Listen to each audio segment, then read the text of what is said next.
한 주간 끊임없이 들려오는 핫한 소식들, 그러나 뉴스에서는 다루기 어려웠던 이야기. 여러분과 함께 허심탄회하게 이야기해보는 시간, 여의도 25시 신날입니다. 여의도 25시 오늘도 노병호 기자님과 함께합니다. 기자님 안녕하세요. 네, 안녕하세요. 프라임경제 노병호 기자입니다. 네. 오늘 아침 뉴스에서 봤는데요. 그 헐리우드 대작 영화인 어벤져스2의 서울 촬영이 오는 30일부터 4월 13일까지 이루어진다고 합니다. 영화에서 그동안 서울이나 한국이 다뤄질 때 조금 낙후된 부분들이 많아서 네. 영화를 보는 입장에서 조금 아쉬웠는데 이번에는 이렇게 서울시와 정부의 전폭적인 지원이 있는 만큼 세련된 서울을 고스란히 보여줄 수 있었으면 좋겠습니다.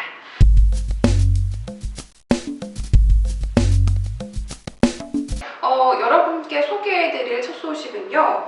고객들에게서가 아닌 홈플러스에서 발생한 한 협력업체 여직원의 이야기입니다. 이 사건의 경위에 대해서 설명 좀 해주시죠. 그 전체적인 큰 그림만 보면 이게 홈플러스 7곡점에서 발생한 얘기인데요. 네. 한 여직원이 있었는데 자기 상사 이제 A 과장한테 이제 폭언, 성적 농담 이런 거 수치심을 많이 느꼈나 봐요. 그러니까 언어 폭력을 당하다 보니까 이걸 참지 못하고 이제 그 고객 만족 서비스 센터에 글을 올려서 발생을 한 건데 이 사람이 이제 사과를 요구받으려고 글을 올렸겠죠. 근데 하지만 사과는커녕 이제 시골 됐을 때 이제 해고 통지만 받은 상황이라고 해요. 네.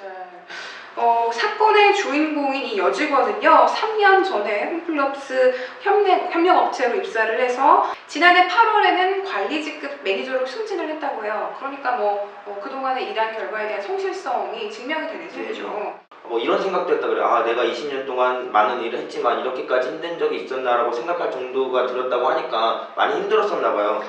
거기다가 이제 그 여직원이 가장 충격적인 말투가 그 A 과장이 그랬다고 해요. 우리 누구 씨는 몸매는 40대인데 다리는 20대네 이런 질낮은 논까지 던지니까 거기서 막 이제 눈물도 못 참고 막 이랬던 것 같아요. 네.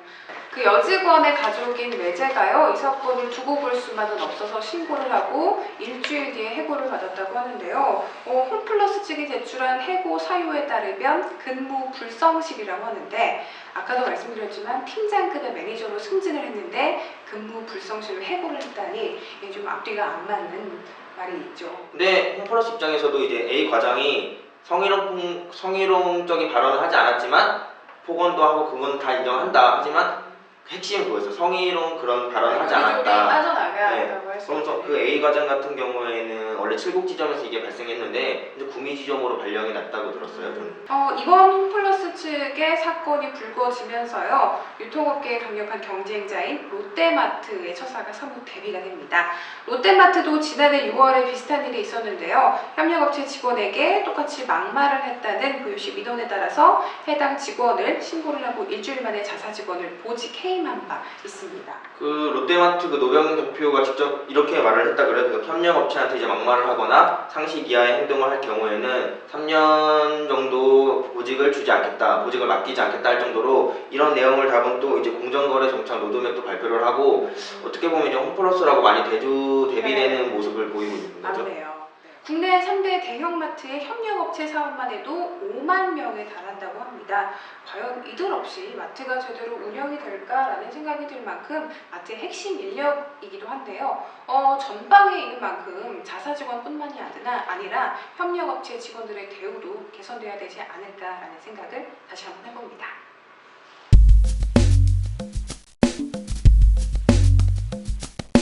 자, 이번 이야기의 주제는 건설입니다. 보통 건설하면 설계는 어디, 또 시공은 어디 이렇게 나뉘는 형태가 대부분인데요. 그렇지만 건설업체가 공사의 처음부터 끝까지를 책임지고 모든 일에 관여하는 방식도 있습니다. 미국 등의 선진국에서는 이미 일반화되어 있는 방식이기도 하는데요. 이를 두고 디자인 빌드라고 하기도 하고 또 턴키 제도라는 말을 쓰기도 합니다. 또 한 군데서 하다 보니까 일이 일사천리로 우리가 있으니까 조금씩 해 나갈 수 있으니까 또 진행도 빠르게 된다는 장점을 가지고 있어요. 책이 새로 나왔는데 턴키 제도의 진실이라는 책에 대해서 좀 이야기를 해볼까 합니다. 그 국내 유명 건설사업 관리 기업인 한미글로벌 김종훈 대표가 발간한 책인데 제목에서도 알 수 있듯이 이제 턴키 제도에서 발생하는 입찰 담합이라든지 비례 원인, 개선 방안 내용을 담고 있는데 이 발간을 했을 때는 이제 국내 유명한 교수나 연구진뿐만 아니라 미국 워싱턴 대학교수의 존 슈펠버거라는 교수까지 참여를 해갖고 다양하게 참여를 해서 이 책을 발간했던 것 같아요. 네. 자, 국내 전체 부패 건수의 약 54%가요 건설 분야에서 비롯이 된다고 해요. 건설이 이제 1977년에 이 턴키 제도가 들어왔었는데 그때 이후로 지금까지 많이 활성화되어 있는 건 아니고 네. 책에서도 내용을 담고 있듯이 이제 뭐 비리도 많고 뭐 대기업이 독과점에서 뭐 낙찰률도 많이 높고 이러다 보니까 지금은 많이 안 하고 있는 제도 상태인 것 같아요. 지금. 네, 선진국에서는 이 제도가 일반화되어 있는 것에 비교하면 상당히 좀 다른 부분이기도 하죠. 자, 정부가 지난 1월 말에요. 턴키 입찰 제도의 투명성을 높이기 위해서 턴키 입찰 제도 운영 효율화 방안을 발표를 했습니다. 네, 그 효율화 방안을 보니까 크게 이제 담화를 막기 위해서 발주 물량과 시기를 조절하고 가격을 측정하는 방법을 개선하는 내용을 주로 담고 있고 네.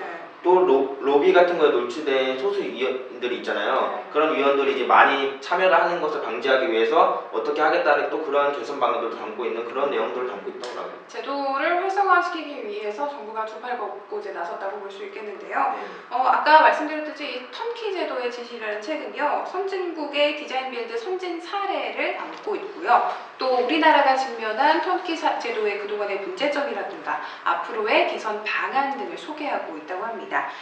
정부가 이제 두 팔 걷고 세부 과제를 시행하려고 하는 만큼 턴키 제도의 진실이라는 책도 이해 관계자들의 좋은 모범 사례가 될 수 있기를 기대해 봅니다.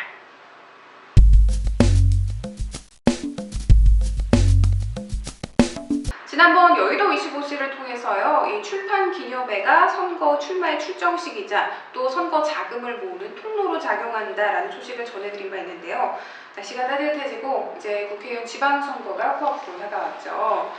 지난 한 달 동안 출판 기념회 소식도 좀 잇따랐었는데 여전히 책은 뒷전이고 새를 과시하는 데 이 용도가 쓰인다고 하는데요. 그렇죠. 출판 기념회에 판매된 책인데 이제 서점에서도 볼 수 없는 우스꽝스러운 사항도 있고 네, 이분들이 보니까 이제 날짜를 정해놓고 그 기간에 책을 발간해내는 그런 형태더라고. 책을 냈으니까 하는 게 아니라 뭐가 먼저인지 모르겠는데 나 이날 해놓고 그때부터 책을 만들기 시작하는 거죠. 네. 그런 경우가 있다고 하는데 이들한테 출판 기념회가 중요한 이유 중에 하나가 이제 자신을 알릴 수 있는 홍보 이벤트이기 때문에 그런 거기도 한데 이날 사람들이 많이 오면 그쪽 세계에서 사람들이 업계에서 저 사람 출판 기념회 했는데 사람이 엄청 많이 왔대. 그래서 저 사람이 유력한 후보구나라는 그런 말이 오갈 정도라고 하니까 꼭 거쳐야 하는 관행처럼 돼버렸던 것도 사실인 것 같아요. 네. 어떤 국회의원은 출판 기념회 축사만 10명 가까이 초대를 한다고 하는데요. 한 사람당 2, 3분만 잡아도 좋게 30분은 되겠어요. 네, 또 거기다가 이제 스케줄상 참여하지 못하는 경우는 이제 동영상 촬영해갖고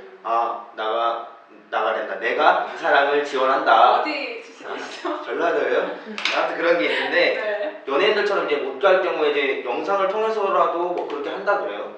또 그 출판 기념회를 가보면 뭐 결정적인 축사를 하다 보면 결정적인 순간이 있을 거 아니에요. 그러면 모두가 그 사람 예비 후보 이름 되면서 막 누구 예를 들어 제 이름 하면 노병호 이런 식으로 정말 출정식이네요. 네, 그런 느낌을 묘사하다 보니까 네. 더욱더 언론 매체들한테 이제 비난받고 그러는 것 같아요. 네. 노병우 선거 캠프 네네. 이런 것 같은데 물론 국회의원으로서 자세를 고민하고 또 이 시대에 화두를 던진다는 것도 매우 중요한 겁니다. 이 역할이 부디 퇴색되지 않도록 출정식은 선거 캠프에서만 공식적으로 하는 거였으면 좋겠습니다. 네, 한 조사에 따르면요, 올해 취업준비생의 절반 가까이가 졸업을 유예할 계획이라고 합니다. 이 불경기가 맞물리면서 대기업의 상반기 고용시장도 축소가 될 전망이라고 하는데요. 한 학기의 졸업을 유예하는데 약 24만 원 정도의 비용이 소요가 된다고 합니다. 열심히 공부하고 또 스펙을 준비하고 하는데 24만 원이라는 생돈까지 지불해야 하니 사회의 씁쓸한 단면을 보는 것 같습니다. 자, 오늘 저희가 준비한 소식은 여기까지입니다. 다음 주에 다시 찾아뵙겠습니다. 시청해주신 여러분 고맙습니다.